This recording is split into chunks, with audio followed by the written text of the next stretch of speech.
शापित रात। राजीव एक बड़ी मल्टीनेशनल कंपनी में काम करता था। कभी कभी उसके ऑफिस से घर आते आते अंधेरा हो जाता था। राजीव को अक्सर ऑफिस से उसकी कैब घर के बाहर वाली रोड पर ड्रॉप कर देती थी। एक दिन राजीव को घर आते आते रात के 1 बज गए थे। थका हुआ राजीव बस घर जाकर खाना खाकर सोना चाहता था। घर के रास्ते पर चलते हुए राजीव को सामने से कुछ लोगों की भीड़ आती दिखाई दी। वो सड़क ज्यादातर सुनसान ही रहती थी। राजीव ने ध्यान से देखा तो उन सभी लोगों ने सफेद कपड़े पहने थे। उनमें से सबसे आगे चल रहे 2 आदमियों के सर पर लाल रंग लगा हुआ था। उस भीड़ में चल रहे कुछ लोगों ने एक पालकी उठाई हुई थी और सब बार बार मुड़कर उस पालकी को देखकर अपने हाथ जोड़ रहे थे और एक अजीब सी धुन में कुछ गा रहे थे। राजीव को यह बात बहुत ही ज्यादा अजीब लगी। उसे समझ नहीं आ रहा था कि आखिर इतनी रात में किस भगवान की पालकी ले जाई जा रही थी। राजीव उस भीड़ को इग्नोर करके अपने घर के रास्ते पर चलने लगा। राजीव सीधा चलता गया और भीड़ उसके बाईं ओर से गुजरने लगी। जैसे ही राजीव को लगा कि उसने भीड़ को पीछे छोड़ दिया है, वैसे ही उसके कंधे पर किसी ने हाथ रखा। राजीव अचानक से पीछे मुड़ा और उसने देखा कि भीड़ के सबसे आगे चल रहे एक आदमी ने उसे रोका था। इससे पहले कि राजीव कुछ बोलता, उस आदमी ने कहा, तुम हमारी मां को प्रणाम करे बिना जा रहे हो। राजीव की नजर पर्दों से ढकी पालकी पर गई तो उसे वो पालकी बिल्कुल खाली लगी। राजीव को वो लोग बहुत अजीब लग रहे थे। राजीव ने दूर से ही हाथ जोड़े और तेजी से वहां से निकलने लगा। तभी उसके पीछे से उसका हाथ किसी ने पकड़ लिया। राजीव ने देखा कि जो लोग पहले मुस्कुरा रहे थे, अब उनके चेहरे एकदम गुस्से से भर गए थे। उन लोगों के शरीर का रंग नीला सा पड़ने लगा था। राजीव अपना हाथ छुड़ाने लगा कि तभी उस आदमी ने कहा, तुमने हमारी देवी का अपमान किया है, अभी पश्चाताप करो, नहीं तो अनर्थ हो जाएगा। अब राजीव को उन लोगों पर गुस्सा आने लगा था। उसे लगा कि भीड़ में वो लोग चोर उचक्के होंगे जो रात में चलते फिरते लोगों को देवी का डर दिखाकर लूटते होंगे। उसने गुस्से से अपना हाथ छुड़वाया और बोला, नहीं मानता मैं तुम्हारी किसी देवी को। पता नहीं कौन से पागल खाने से भाग कर आए हो सबके सब। इतना कहकर राजीव वहां से चला गया और उसने पीछे मुड़कर नहीं देखा। दरअसल राजीव बचपन से ही अंधविश्वास से दूर रहा था। वो इस हद तक इन सब बातों से दूर हो गया था कि उसने भगवान में भी मानना बंद कर दिया था। राजीव अपनी चाबी से दरवाजा खोलकर घर के अंदर आया तो उसने देखा कि उसकी वाइफ श्रुति सो चुकी थी। वो उसे उठाना नहीं चाहता था, इसलिए हाथ धोकर अपने लिए खुद ही खाना लेने किचन में चला गया। राजीव अभी भी उन लोगों पर गुस्से में बौखला रहा था और अपने दिमाग को शांत करने के लिए उसने एक ड्रिंक बनाने का सोचा। उसने विस्की की बोतल उठाई और फ्रिज के ऊपर रख दी। फिर वो फ्रीजर से बर्फ निकालने लगा। तभी उस फ्रिज पर एक रिफ्लेक्शन में दिखा कि उसके पीछे एक आदमी खड़ा है। वो वही भीड़ वाला आदमी था जिसके माथे पर लाल रंग लगा था।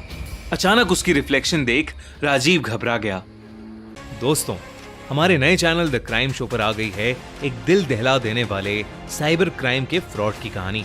आयुष जस्ट ग्रेजुएट हुआ था और वो जॉब ढूंढ रहा था, लेकिन फिर वो फंस गया एक ऑनलाइन फ्रॉड में जहां उसके लाखों रुपए दांव पर लग गए। देखिए हमारी कहानी ऑनलाइन हैकर और जानिए कि आयुष कैसे फंसा उस स्कैम में और क्या उसके पैसे उसे कभी वापस मिलेंगे भी।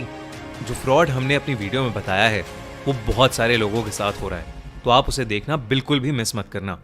वीडियो का लिंक पिन कमेंट में। और फ्रिज के ऊपर रखी बोतल फ्रिज से सीधा उसके पैर पर आकर गिरी। उस बोतल के टुकड़े टुकड़े हो गए और उस बोतल से निकला कांच उसके पैरों में घुस गया। राजीव बहुत जोर से चीखा और बोतल के टूटने से भी एक बहुत तेज आवाज हुई, पर श्रुति अपनी नींद से नहीं जगी। वो उठकर किचन में नहीं आई। राजीव की दर्द से हालत खराब हो रही थी और वो श्रुति को आवाज दिए जा रहा था। तभी राजीव को उसी गाने की आवाज आने लगी जो गाना पालकी ले जा रहे लोग गा रहे थे। वो गाना सुनते ही राजीव की मानो रूह ही कांप गई। वो आवाज उसके घर के बाहर से आ रही थी। और उसे ऐसा लग रहा था कि जैसे उसके घर के बाहर बहुत से लोग चक्कर लगाते हुए वो गाना गुनगुना रहे हों। राजीव के पास अब कोई चारा नहीं था। उसने अपने पैर में लगे कांच के टुकड़े खींच कर निकाले और घाव को पानी से धोकर लंगड़ाता हुआ श्रुति के पास गया, पर उसने देखा कि कमरे में कोई था ही नहीं। राजीव को समझ नहीं आ रहा था कि आखिर उसके साथ क्या हो रहा है। उसे अब भी वो गाना सुनाई दे रहा था। उसके पैर के घाव से खून बह रहा था और श्रुति का कोई अता पता नहीं था। राजीव ने अपना फोन निकालकर श्रुति को फोन मिलाया। थोड़ी रिंग जाने के बाद कॉल पिक हुआ। राजीव हड़बड़ाहट में श्रुति से कहने लगा, श्रुति तुम कहाँ हो? मुझे बहुत डर लग रहा है, तुम कहाँ हो?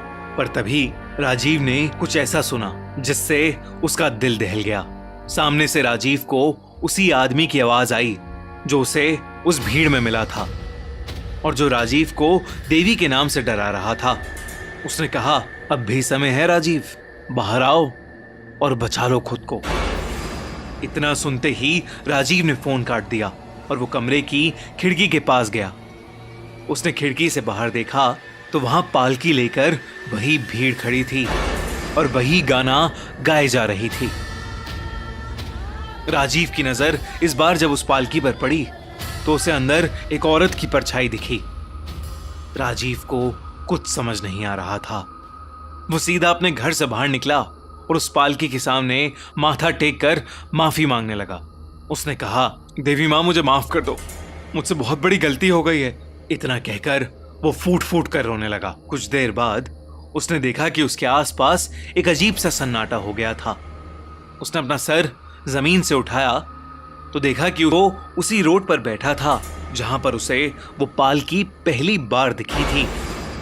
उसने अपना फोन निकालकर टाइम देखा तो रात के 1:30 बज चुके थे।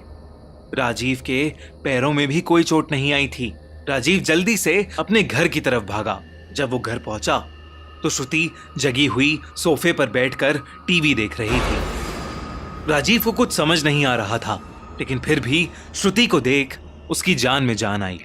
जब उसने श्रुति को पूरी बात बताई तो श्रुति को लगा कि थकान की वजह से राजीव को वहम हो गया होगा। भले ही किसी ने राजीव की बात पर विश्वास न किया हो, पर राजीव तब से भगवान और हर तरह की सुपर नेचुरल चीजों पर विश्वास करने लगा।